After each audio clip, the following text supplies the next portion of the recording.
Good morning. It's Wednesday, the 19th of June, and this is Govindraj Ethiraj broadcasting and streaming from and headquartered in Mumbai, India's financial capital.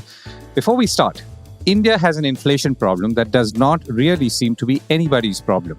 The Reserve Bank of India governor has confessed to struggling with the last mile of the disinflationary process. That's an interesting term, and also a slightly different way of saying we are unable to bring prices of goods that you consume down. What's the reason for it? Well, it's food that we eat every day.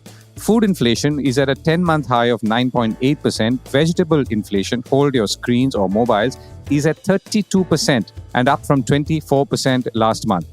Further, onions are quoting about 58% above. Potatoes are 64% above. Pulses, which include the dals we add to our cereals like rice, is at 22%.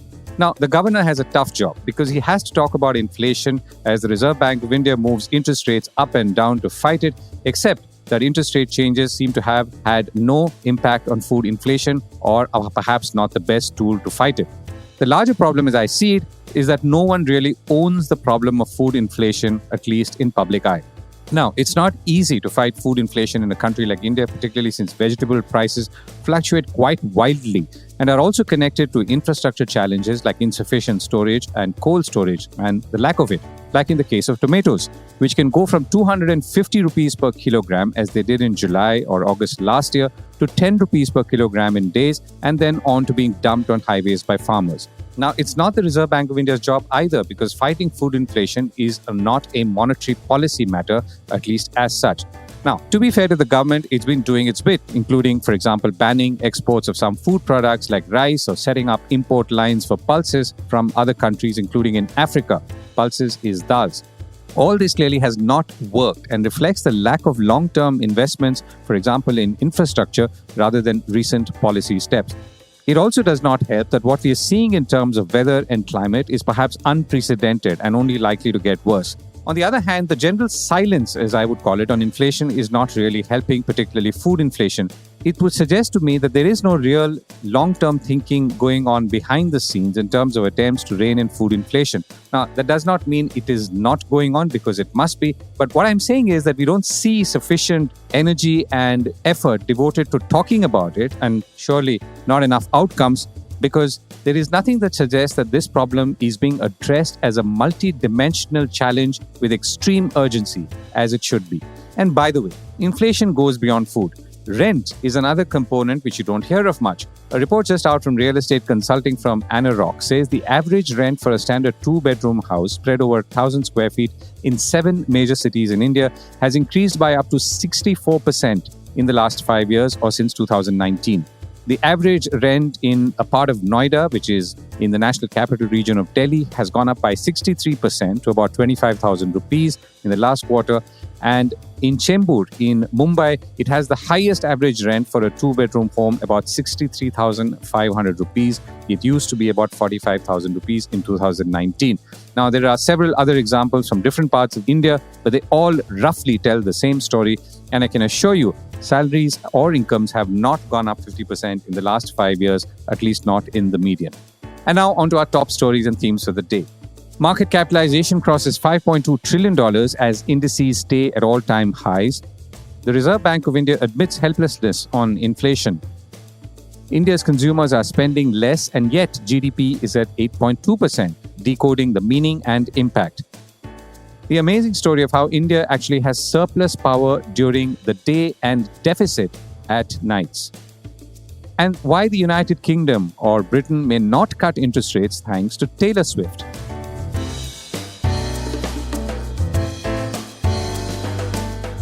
This is the Core Report with Govindraj Ethiraj. Markets are steady and up.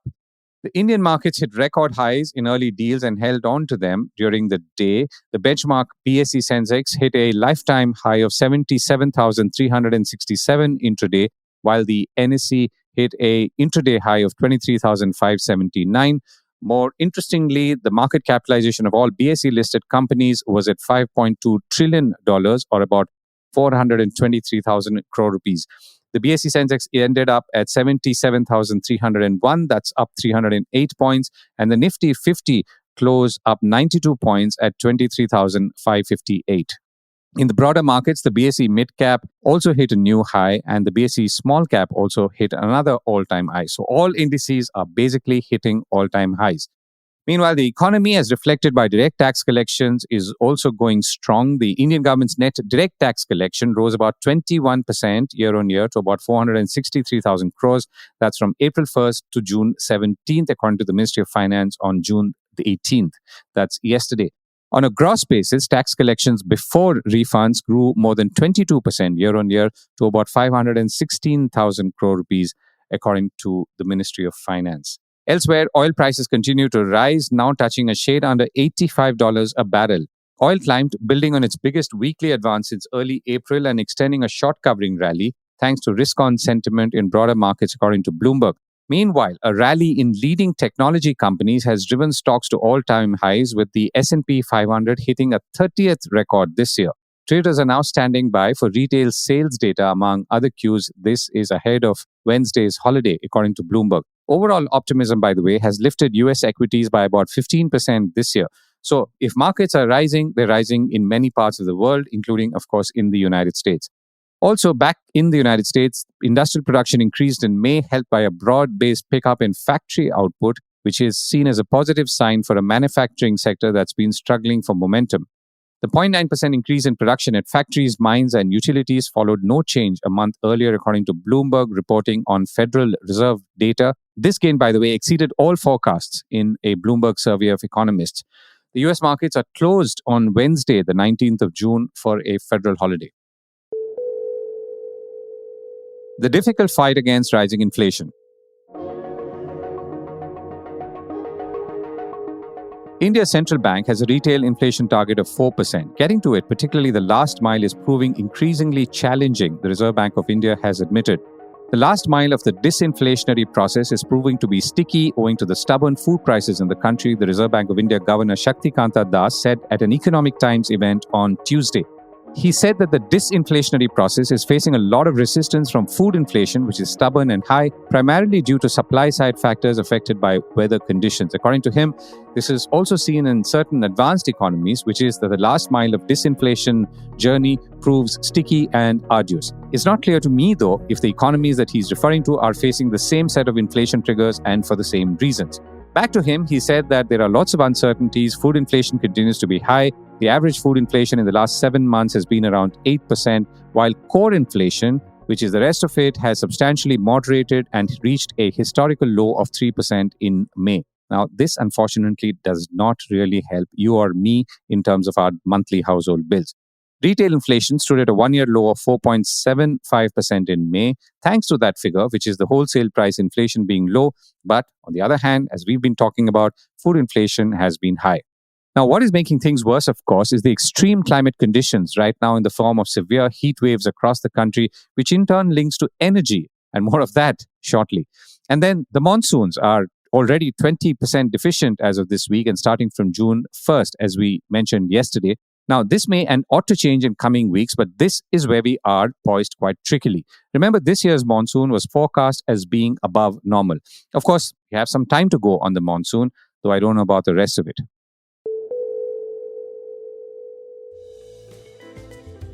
Here's a survey. Thank you for listening and your support for the Core Report. We've been streaming for a year, and we think this is a good time and ripe for a quick feedback from you on what we can do new and better on this podcast. And thank you, as always, for some good critical feedback. The link to a short survey is in the show notes.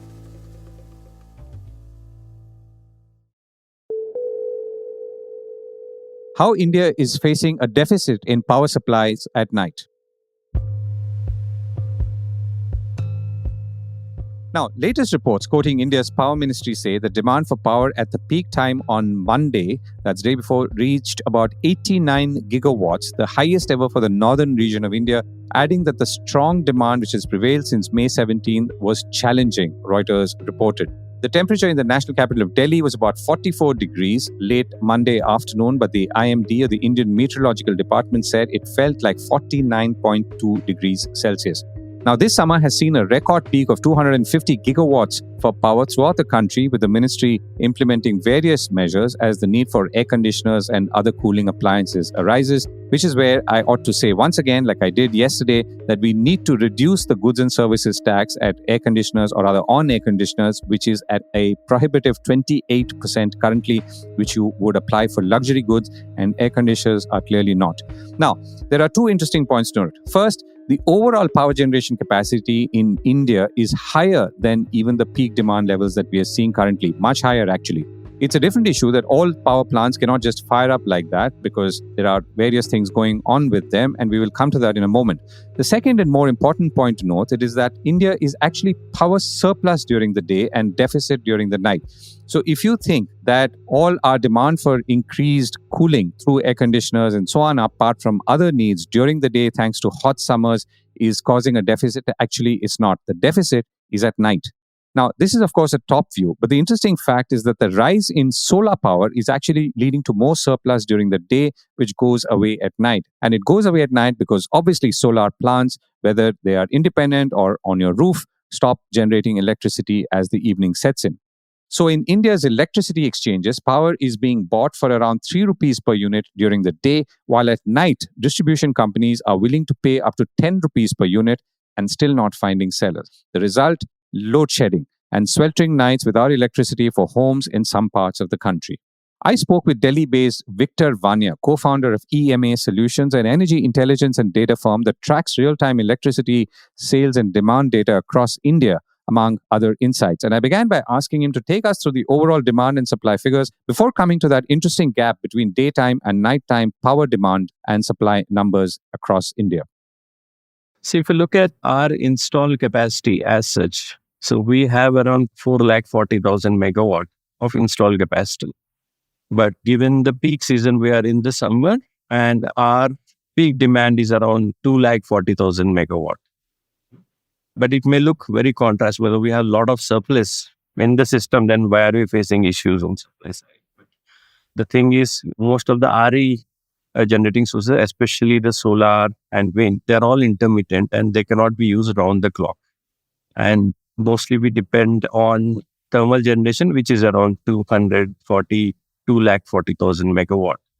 And while wind is around 45,000 and we have around 80,000 megawatts from solar generation. Still, we are struggling to meet our demand in the night hours, which is again comes to around, if you look at the lowest point, we have around 2 lakh megawatt or 190,000 megawatt is the lowest demand for the day in the summer season. And mostly the peak during the night hours, it goes to around 210 to 220,000. That's the range. But still we are left with a lot of deficit to meet that demand itself. Though we, on paper, we say that we have so much installed capacity. Right. Yeah. So the installed capacity, which you're saying is 440 gigawatt, we're obviously using a gigawatt for 1,000 megawatts. Now, the 440 gigawatts, at any point of time, we are only running about half of that. Which one may vary, but we're roughly running half of that. Is that right? If you look at thermal, that around 40 to 50 gigawatt will be under maintenance or outage at any point of time. But other sources, if you look at gas, we are not using much. Solar, it is only available during the day. Wind, again, it has very capacity factor when we are talking about this season. It is very less. Wind, if you look at, though we have 45,000 megawatt, our wind generation as of now comes to around 9 to 12,000 megawatt. That's the maximum generation we're getting. Sometimes we go till 13, 14, but on an average, we get around 9 to 12, 9 to 11. Something like that. So you're saying about only 30% of wind is effective at any point of time, roughly? Yeah, as of now. Yes. And in some lean seasons, it goes further less. We get around 4,000, 5,000 megawatt also. But is that a predictable cycle? Like, for example, right now, winds are higher in some parts of the country and so on? Wind is one of the most unpredictable resource we have in the ecosystem. So that's a challenge for everyone to handle. So the more wind we have, the more unpredictability increases, and we face a lot of system-related and reliability-related issues. Right. Okay, now let's come to solar, which is causing the problem between the day and nighttime primarily. So solar at current levels, how much are you seeing as production levels? As on today, if you see, we have around 55,000 megawatt. That's the maximum generation we're able to get out of the total capacity, which is around 80 or 80,000 megawatt. And this is something that obviously is not able to go beyond, let's say, 6 p.m. or 7 p.m. in the evening. Yeah, correct. Once nightfall starts, then it goes to zero. Entire 40, 50 gigawatt we have, everything goes to zero. And what does that cause? And what is the deficit that causes? When we see the deficit in the night hours, we have around total volume, you can say, around 3,000 megawatt is what is available in the open market, in the spot market. This is because as such, if you look at other long-term scenarios, where the entire supply is concerned, there may be a lot of load shedding, it might be happening, which is mostly unreported, so we cannot substantiate with numbers. But usually we get to see that scale on the exchange because there will be buy bid and sell bids. So people in the last minute, all the discounts, everyone comes and places bid on the exchange. That is where you see what is the real deficit we have in the market. There we have around 35,000 megawatt of buy bids, while we have around hardly 3,000 megawatt of sell bid. So you can see that there is around 30,000 megawatt of deficit in the night hours. And sometimes the people overbid, but it is not less than 20,000 megawatt in any case.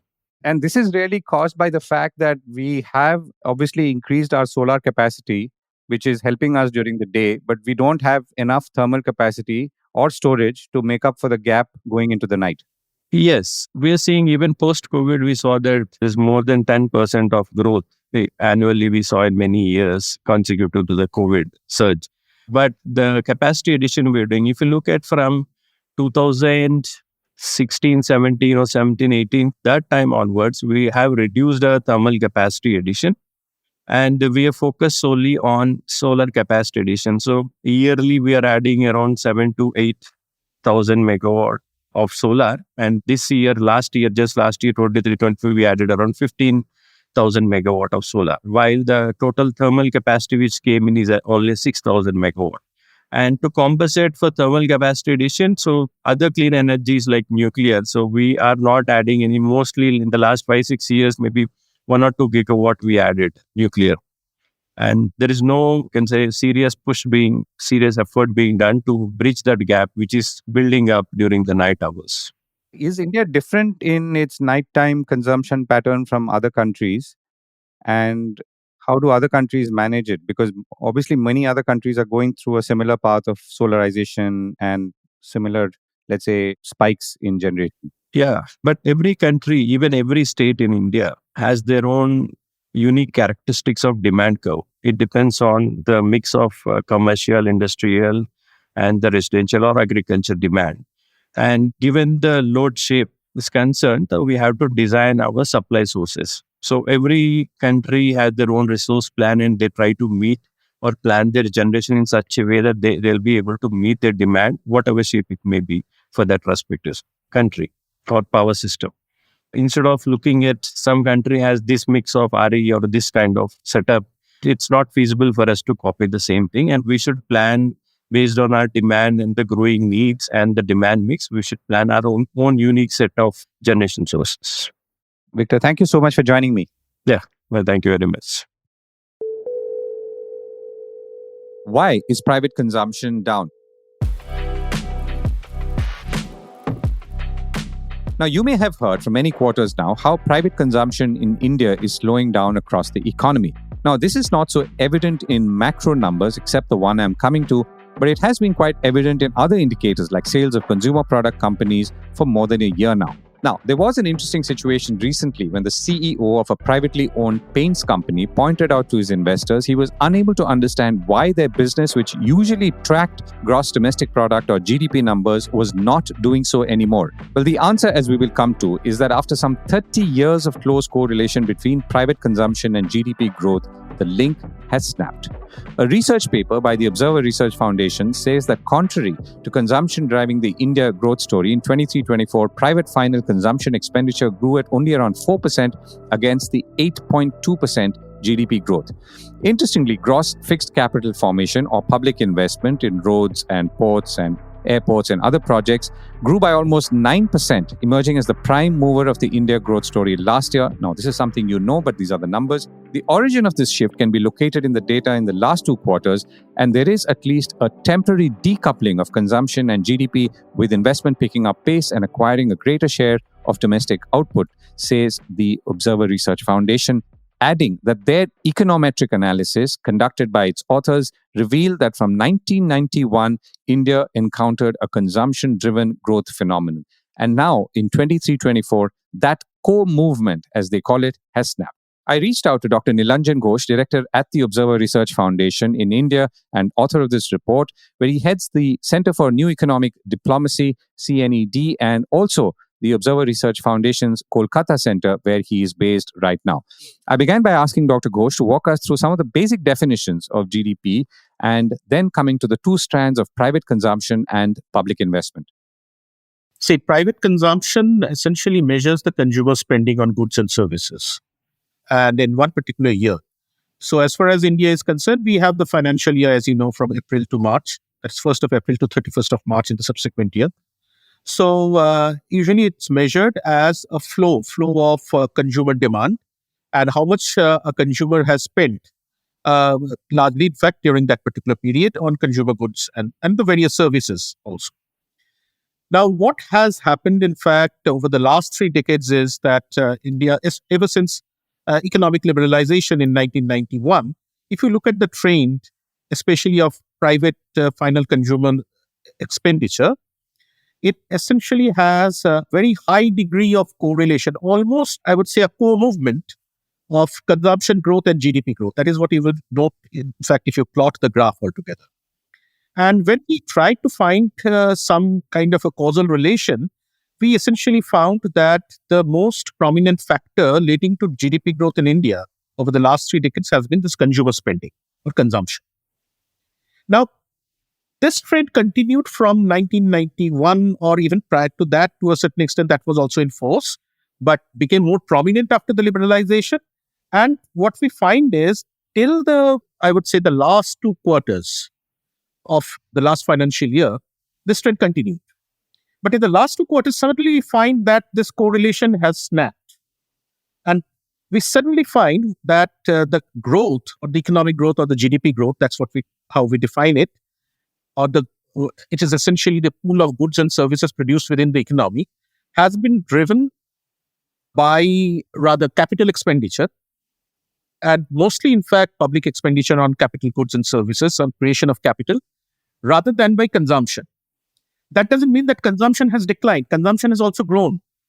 But what we find is that there has been an 8.2% growth in GDP, but this 8.2% growth in GDP has not been caused largely by this consumption, because the consumption grew at barely 4%.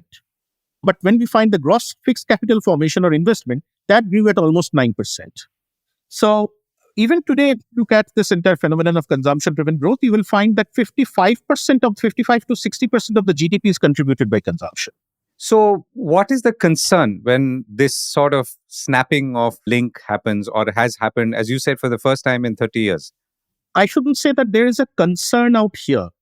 First of all, that rather it's good that the growth forces are getting diversified.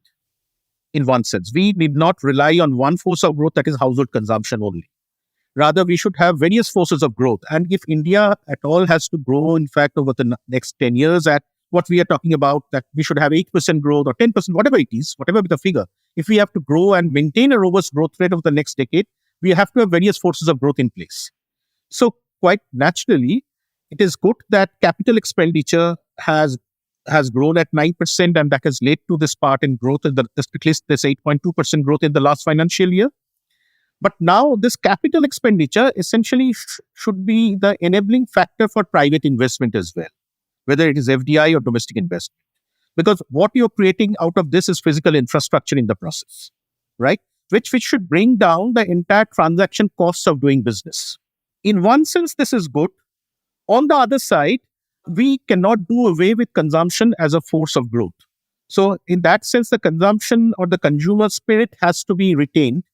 that entire part in consumer expenditure has to be retained. And for that, because we have to remember one thing, see, the entire world, Indian economy has often been compared as some kind of a supermassive black hole. In fact, it can absorb anything and everything that comes in its vicinity. I mean, if you think about that, think about a population of 101.42 billion. Think about the youth population, which is suppose 55% of the population is below the age of 30. So this is bound to have a high appetite, right?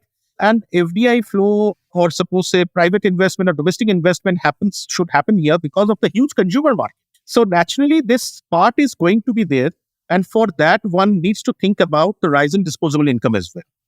So let me again come to another critical point. See, what happens is that when you have low levels of income, suppose if I segregate this GDP into across income classes, the propensity to consume of the lower income groups is always higher than that of the higher income group. The higher income groups always has the tendency to save and eventually convert that saving to assets.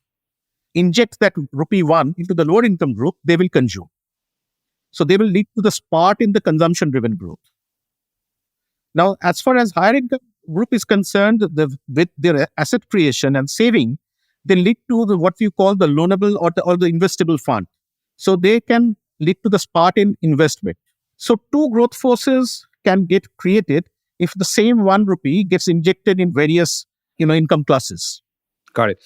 Fixed capital formation or gross fixed capital formation, the term we use for public investment that we see in roads or railways or whatever that we've been seeing, that should not directly affect consumption, or could it? No, it should not directly affect consumption. Rather, consumption has not been affected by that at all. We see a growth in consumption. That is only the economic appetite, the appetite of the economy. Now, as far as gross fixed capital formation is concerned, that is needed. That is essentially the growth of the physical capital of the economy, which enables investment. So that essentially helps connectivity, helps investment.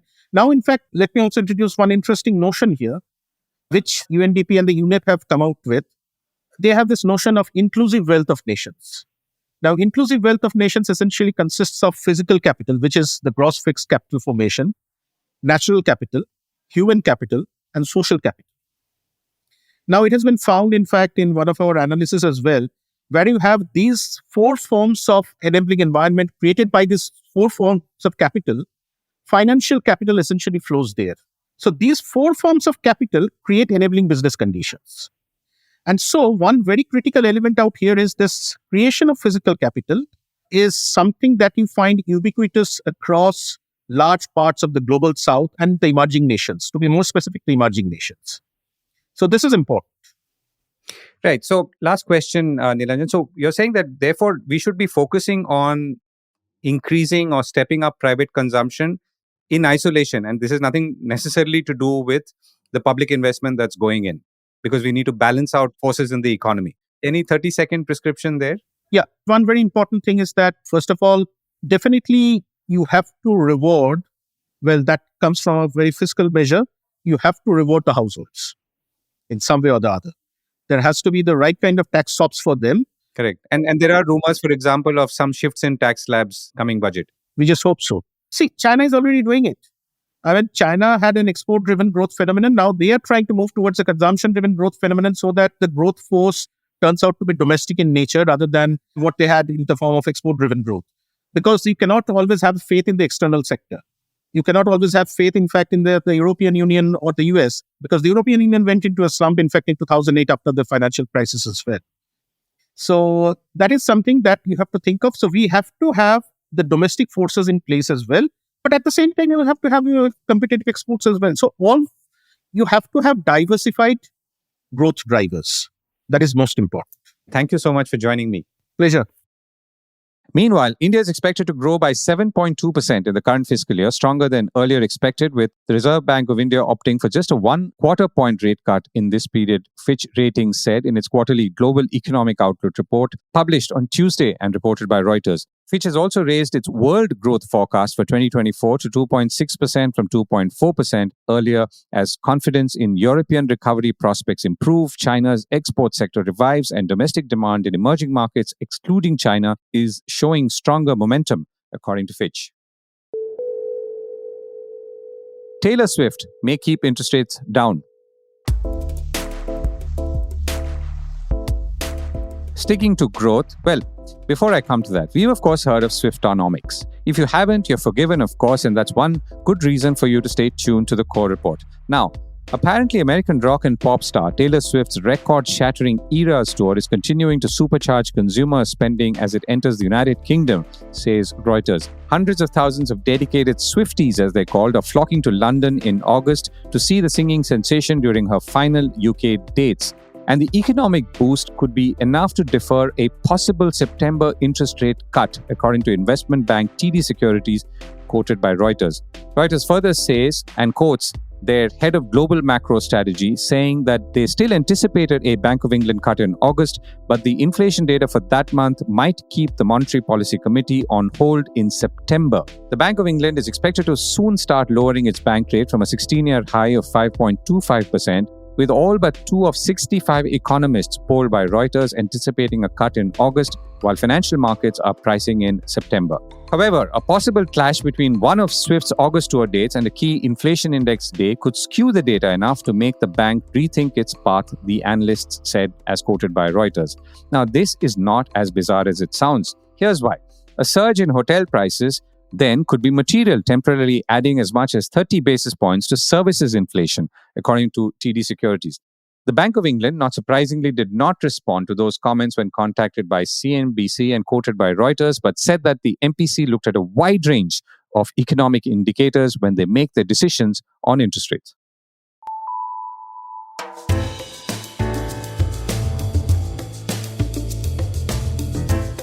That was the core report with me, Govindraj Ethiraj.